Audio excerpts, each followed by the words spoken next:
I just can't help but weigh in on the latest frenzy hovering over Hollywood. Oprah for president. Oprah, that's right. It came after a rousing round of applause, cheers, and adulation for the media marvel during the Golden Globes broadcast.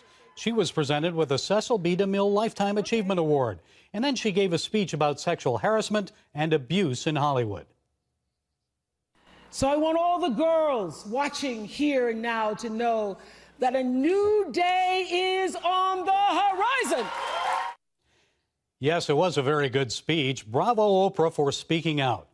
But where were you several years ago? Certainly you must have known about the abuse that women received from your friend Harvey Weinstein, like Meryl Streep and many others. Why did Oprah turn a blind eye to unacceptable, if not criminal, behavior? And remember that sexual abuse scandal involving the matron of her leadership academy in South Africa? Well, Oprah did do the right thing when she found out about it, but she made a poor choice of personnel, a woman who allegedly abused the girls. So I guess that means if she does run for president and gets elected, we can't expect her to thoroughly vet immigrants now, can we? And strangely, despite all her wonderful philanthropic work around the world, I don't recall Oprah ever speaking out forcefully about the abuse of women in Muslim countries. Yes, if Oprah decides to run for president, these are just some of the issues that will come up.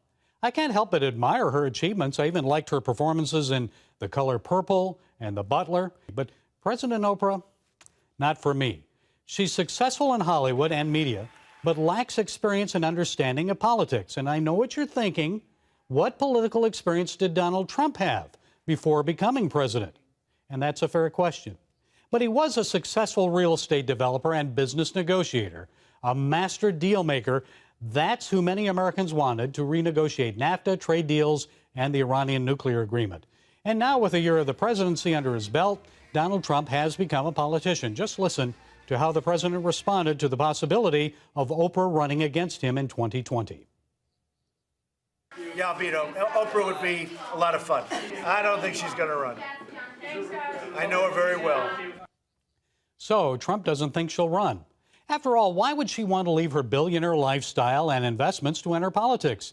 Yes, Trump did it, but outsider Trump was really the exception, not the rule. The star of The Apprentice has been an apprentice in the White House, and he's still learning the job of being president. I don't believe the country really wants to elect another inexperienced outsider next time. And if she runs, she'll need some of those blue-collar voters that Trump won in 2016. But with the economy already taking off, businesses coming back, it's doubtful Oprah could manage to pull enough of those voters because they'll remember who brought those jobs back. She'd also need some evangelical voters to win. That's unlikely because many doubt her spiritual faith. This is how Oprah responded more than 7 years ago to the belief that Jesus is the only way to heaven. There couldn't possibly be just one way. What about Jesus? What about Jesus? And you say there isn't only one way. There is one way and only one way, and that is through Jesus. There couldn't possibly be with the Because millions you of people say in the there world. isn't. There couldn't possibly be. And about 1 year after that, Oprah said she was a Christian. My favorite Bible verse, because I am Christian, is Acts something. I used to know the number, but it's in Acts. Y'all can Google it.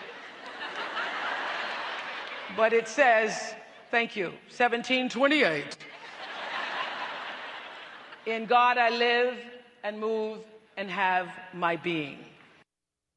But Oprah, if you are truly a Christian, and I'm not here to judge your faith or your relationship with Christ, but I need to remind you of what Jesus said in John 14:6. He said, I am the truth, the way, and the life. No man comes to the Father except through me. So that means there's no other way to heaven. Jesus said that long before any pastor, priest, or Christian did. And you either believe him or you don't. Now, if you don't, then please don't call yourself a follower of Christ. If Oprah runs, she'll need to clarify her position on that and many other issues of our day. But let's not be obsessed about who our next president may be, whether it's Oprah, Donald Trump, or anyone else. In Romans 13:1, we're told, there's no authority except that which God has established.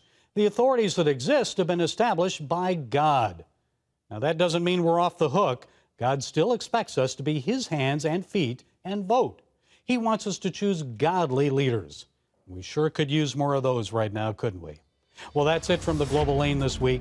Follow us on Facebook, YouTube, SoundCloud, iTunes, and Twitter. And until next time, be blessed.